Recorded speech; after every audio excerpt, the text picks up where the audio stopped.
Hello, my name is Benjamin Hart. I'm an American attorney and the Managing Director of Integrity Legal here in Bangkok, Thailand. As the title of this video suggests, we're discussing visa denial and how it can differ between visa denial at a U.S. embassy versus visa denial at USCIS. I'm talking about this purely in the context for now of the K-1, CR-1, IR-1, and the K-3 visas. So this is U.S. marriage visas and fiancé visas. I'm also talking about this through the context of somebody who deals primarily with the U.S. Embassy here in Bangkok as opposed to embassies outside of the kingdom. Now, again, this may be useful for folks throughout the world, but I'm going to kind of keep this Thailand specific. There are effectively two ways you could end up with a denial on an overall case. What are we talking about here? One, you could end up being denied by the Department of Homeland Security, specifically the USCIS, United States Citizenship and Immigration Service, insofar as they may find that the petition is deficient, or they may find that there is a ground for denying the petition.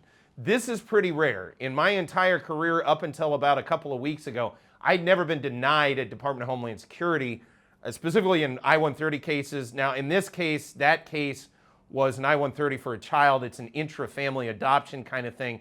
That's already going to be highly complex just on its face. Meanwhile, the issue is one where basically the issues in an intra-family adoption are different from marriage and fiancé visas. Vast majority of cases we deal with, I've never been denied at USCIS. It is possible. It's possible to be denied for sort of lack of enough evidence. You didn't meet the prima facie case. You didn't prove that the person is eligible for the visas. There's a variety of ways. For example, in a fiancé visa case, it could be determined that, oh, you didn't meet the meeting requirement. You didn't meet each other in person within 2 years of filing the petition. There's multiple ways something could be denied, but that's, for example, one of them.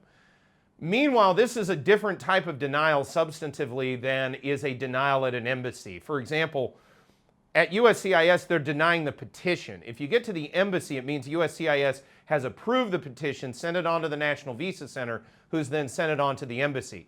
Now, the embassy can then turn around and deny the visa application. Again, different from the petition. In the application, it is the applicant, generally speaking, a non-U.S. citizen, non-U.S. resident who's overseas, in this case in Thailand. So, again, legal remedies are sparse.